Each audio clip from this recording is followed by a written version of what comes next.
Krisis pangan global telah diprediksi akan meledak pada tahun 2023. Seluruh dunia, termasuk Amerika Serikat, akan mengalami penurunan produksi pangan, penurunan cadangan pangan, dan fluktuasi mata uang. Eskalasi Ukraina memungkinkan menjadi salah satu penyebab krisis pangan global ini, karena dengan gejolak ekonomi di dalam negeri, akan sulit bagi suatu negara mengimpor pupuk dari Ukraina. Banyak petani yang akan mengurungkan diri menanam bahan makanan pokok, karena pupuk akan semakin naik harganya, sedangkan iklim dan cuaca saat ini tidak menentu, menyebabkan adanya kemungkinan kerusakan tanaman. Belum lagi penyakit hewan ternak yang sering kali menjangkit, membuat cadangan ayam dan kalkun di beberapa negara semakin menipis. PBB telah lama memperingatkan krisis pangan global ini kepada pemimpin negara dan meminta para pemimpin untuk segera melakukan sesuatu agar dampak yang terjadi tidak terlalu merugikan. Namun, tampaknya tidak banyak yang telah dilakukan oleh pemimpin-pemimpin negara di dunia. 13 Oktober lalu, Program Pangan Dunia PBB mendesak negara-negara untuk membuat aksi mengatasi akar penyebab krisis pangan ini, mengingat seluruh dunia akan mengalami rekor krisis kelaparan dalam waktu 1 tahun. Rekor krisis pangan global adalah pertemuan persaingan krisis yang disebabkan oleh guncangan iklim, konflik, dan tekanan ekonomi yang telah mendorong jumlah orang kelaparan di dunia meningkat menjadi 345 juta dalam 1 bulan pertama tahun 2022. Selama 3 tahun terakhir, angka kelaparan telah mencapai puncak baru. Program Pangan Dunia PBB juga mencatat fakta bahwa ini terjadi pada saat dunia bergerak menuju resesi ekonomi global, yang kemudian membuat segalanya menjadi lebih buruk.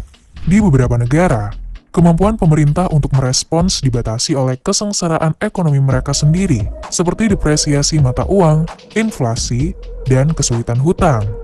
Keadaan ini akan menyebabkan peningkatan jumlah orang yang tidak mampu membeli makanan dan kebutuhan, sehingga membutuhkan adanya dukungan kemanusiaan untuk memenuhi kebutuhan dasar mereka.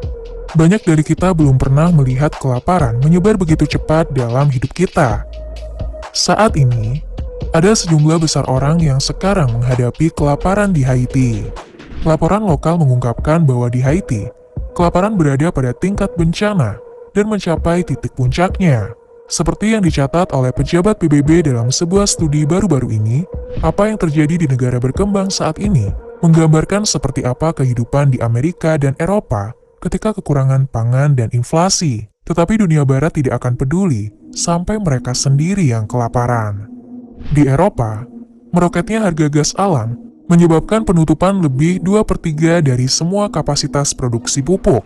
Hal tersebut berpengaruh langsung kepada petani dan konsumen di luar perbatasan.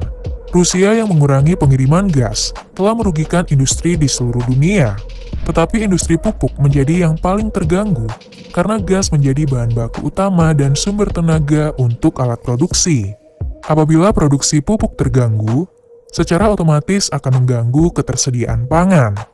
Tanpa adanya pupuk, hanya setengah dari populasi global yang dapat terpenuhi kebutuhan pangannya.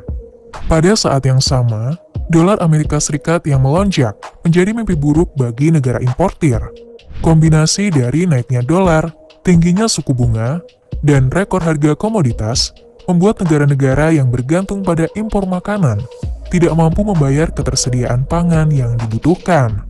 Ghana menjadi negara dengan kinerja keuangan terburuk kedua di dunia karena mata uangnya semakin melemah. Keagresifan Federal Reserve dalam menaikkan suku bunga telah menyebabkan nilai dolar naik dan negara-negara berkembang semakin kesulitan untuk mencukupi kebutuhan pangannya. Ini berarti bahwa kebijakan Federal Reserve turut berkontribusi dalam krisis pangan global semakin memburuk. Dan nampaknya, pihak Fed tidak akan menghentikan kebijakan tersebut dalam waktu dekat.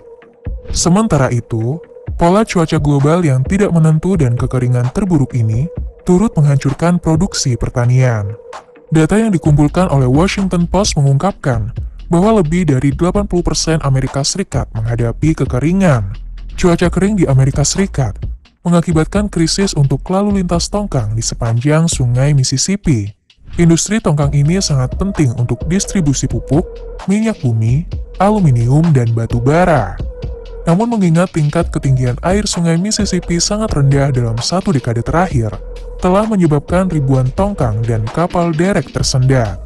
Departemen Pertanian Amerika Serikat melaporkan bahwa biaya pengiriman dengan tongkang dari St. Louis meningkat 218% dibandingkan tahun lalu.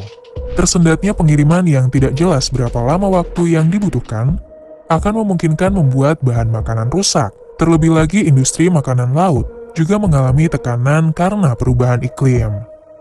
Otoritas Alaska mengumumkan akan menangguhkan panen kepiting pada musim dingin karena populasi kepiting yang semakin menurun. Dari tahun 2018 hingga 2022, populasi kepiting telah turun 92%. Populasi burung juga menurun karena adanya pandemi flu burung, menyebabkan 97,7 juta ayam dan kalkun mati di Amerika Utara dan Eropa. Para ahli memperingatkan kematian akan semakin naik mengingat memasuki musim dingin. Sebuah survei menunjukkan bahwa 1 dari 5 orang Amerika tidak bisa merayakan Thanksgiving karena tidak mampu membeli telur yang saat ini harganya melonjak naik. Semua data dan kenyataan di lapangan tidak membuat para pemangku kebijakan membuka matanya lebih lebar. Otoritas pemerintah masih menyangkal bahwa ekonomi dunia, khususnya Amerika, masih kuat. Nampaknya pemegang kekuasaan saat ini tidak terlalu peduli untuk menemukan solusi mengenai permasalahan rakyatnya. Jika tidak banyak perubahan kebijakan yang dilakukan oleh para pemimpin dunia, pada akhirnya dikhawatirkan pada tahun 2023, tidak akan ada cadangan makanan yang cukup untuk menutupi kebutuhan masyarakat dunia.